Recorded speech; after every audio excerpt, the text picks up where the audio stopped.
Hey everyone, I'm Sheila. Welcome back to The Truth About Death and Dying.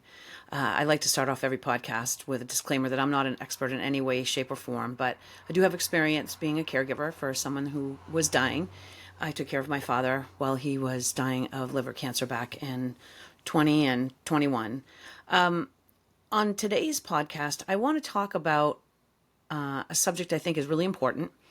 And it kind of got triggered in my head that I thought it was important to talk about when I stumbled upon a show called Dying for Sex. My friend Alicia, who was on a previous podcast, sent me a trailer for this show. And I thought, oh, yeah, I got to see this, you know. And at first I thought, well, I don't know if this is like an appropriate topic for my podcast or not. But once I started watching this show, which stars, Michelle Williams and Sissy Spacek,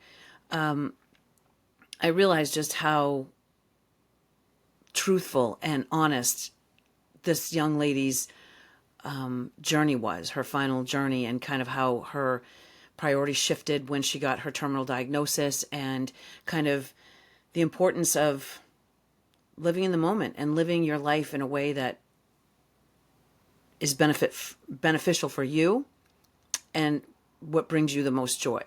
And I think we get rolling along in life, and, we have to work, we have to pay our bills, we plan our vacations, and if we're lucky, we get a week or two that we can take off and just decompress. And I think it's easy sometimes to just get into that rat race of just living life, or not living life, but just living to pay your bills and living to send the kids to college or whatever it is that is on your agenda.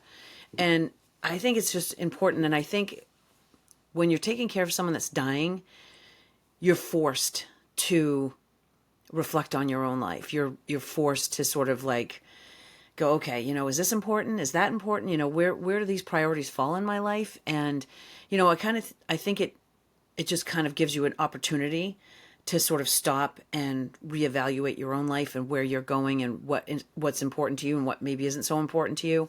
And, in this show, so there's a show which is based off a podcast with the same name, called Dying for Sex.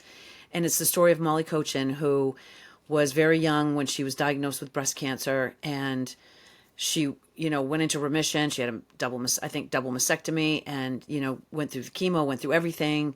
And then it came back, and she had been given, the fatal diagnosis. And so her story and how it shifted and how she sort of decided she wanted to live her final days was just so beautiful and inspiring and enlightening, for sure.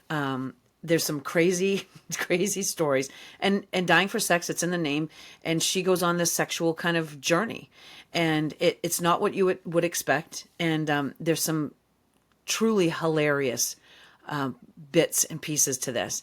So I watched the show first, then I listened to the podcast, then I read Molly's book. She wrote a book called Becoming Whole.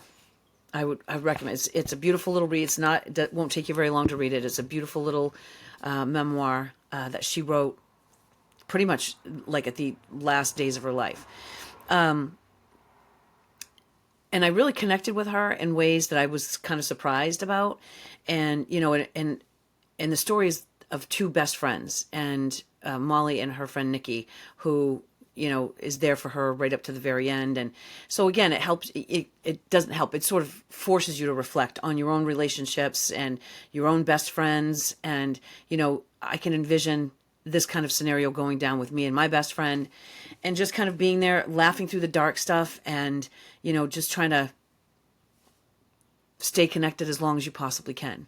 So I highly recommend listening to the podcast, reading her book. It made me reflect back on a friend of mine named Jim, who died in 2018 from pancreatic cancer. And Jim was full of life. He was just such a great human, loved by so many people, and, just a great guy overall. And Jim and I had a texting conversation that when I found out about his terminal diagnosis, I started messaging him, and I kept all those, and he's been gone for 7 years now, almost 7 years. And, but I still have all those messages. And so I was able to download a few of them, and it was interesting. I just wanted to share a couple of excerpts from our texting and also from Molly's book. Just interesting things to think about that you maybe wouldn't think about if you weren't faced with, terminal diagnosis.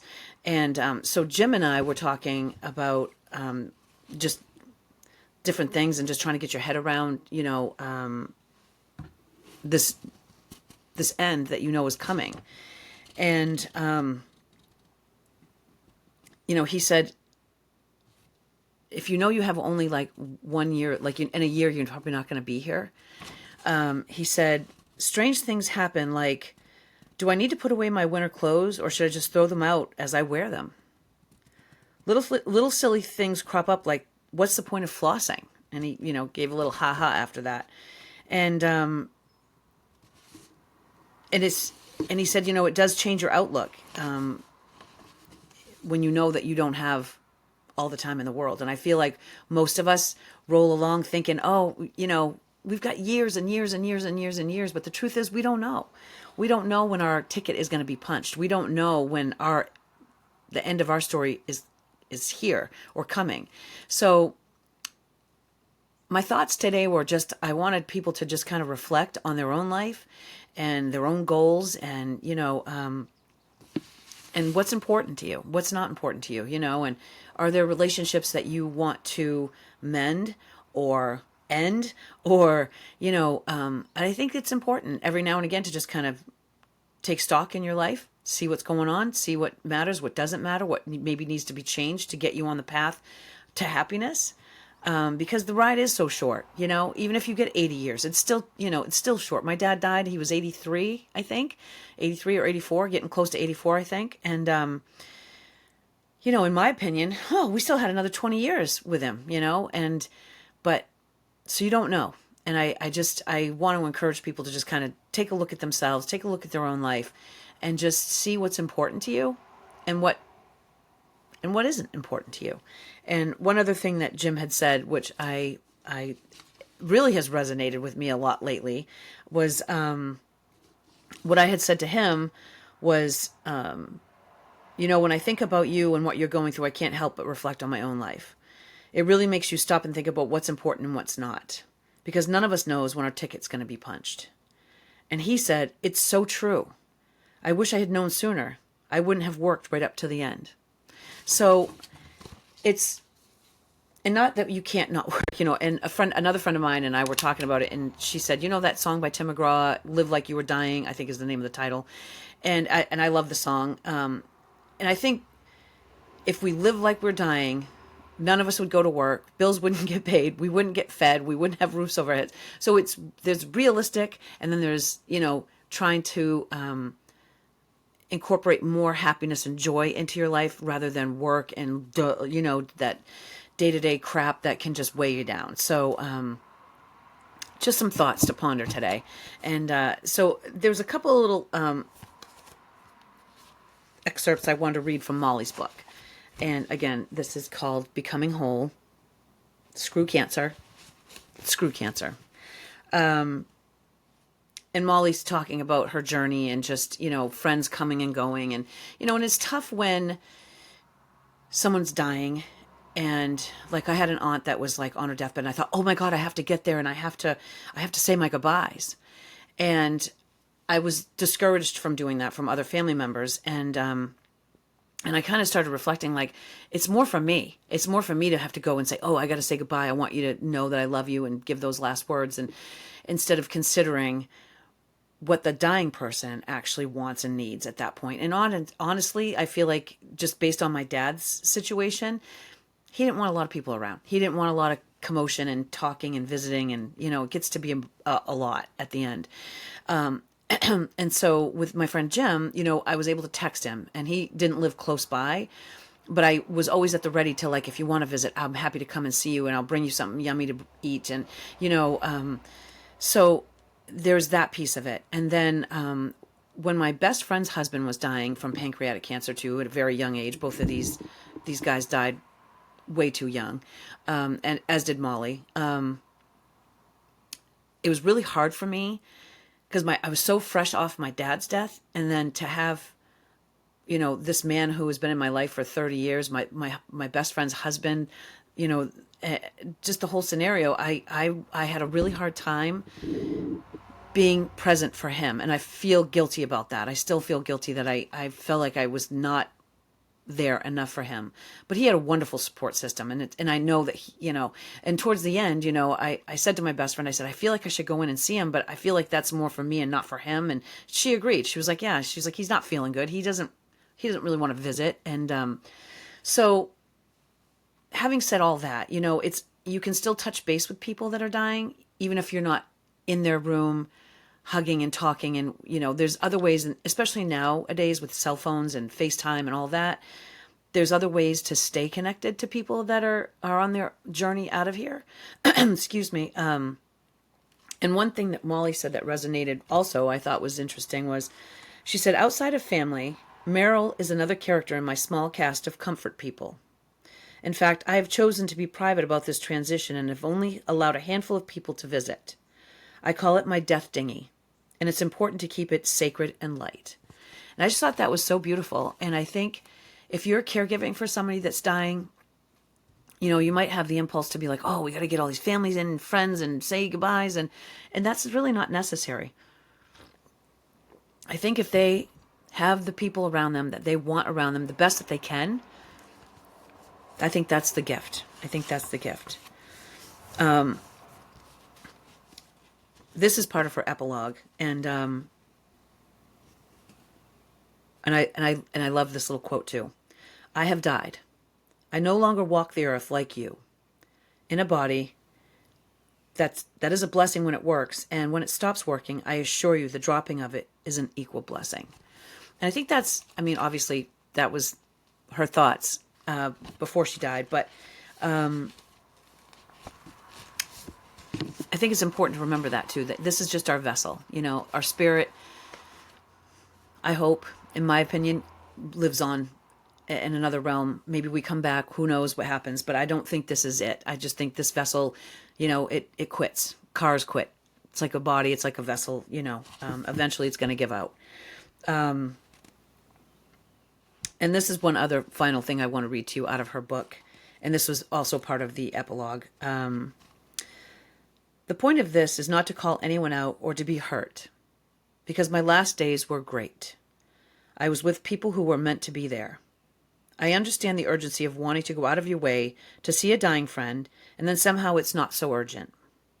Or the mortality piece doesn't seem real, or even like a space you want to stand in.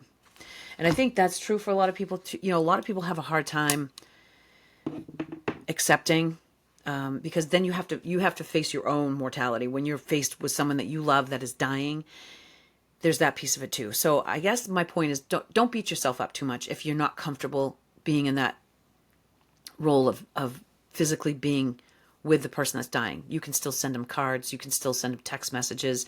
You can still make phone calls. You can still touch base, let them know that you're thinking about them and love them. And, but in Molly, I remember, and I'm paraphrasing here, but like when she was talking at the end, and this is very at the end, and it's really sweet to hear her say this in her own voice on the podcast, which was really lovely, because the show, you see it, you watch the show, and some of it's fiction, but there's a lot of truth, and they've just kind of weaved it a different way than the actual truth of the story. But so I was really actually amazed how much truth was behind this show. But Molly, towards the end, talks about, how she's not able to travel because she's always sick. She can't book tickets. She can't go to shows. She can't do anything because she's always feeling crappy. So she was looking forward to her death as a journey, a trip that was planned just for her. And, she's like, and it's going to be beautiful, and it's going to be colorful, and it's going to be adventurous. And, and at least this is what she was telling herself. And I loved that was the narrative she set for herself. The intention for her soul was to go on this beautiful journey where she felt good, and she probably could fly over everybody and just, and so I took away a lot of really positive things from her tragic story, and just thinking back on my friend Jim and his death, and life is really short and it's precious. And so I just wanted to encourage you today. That's kind of the takeaway today, was just, think about your own life as you're caring for someone that's dying, and sort of, reflect and see, like, well, what are things maybe I want to knock off my bucket list? Are those things I can do now before I might be faced with a terminal illness, or I get too old and too tired to want to go travel to Africa or whatever it might be that you want to do? Like, I just want people to kind of reevaluate and just consider, like, what would you do if you were given a terminal diagnosis? What would be, the top 5 things that you would want to get done or do or see or make amends, or, whatever it might be. So, it's just something to consider.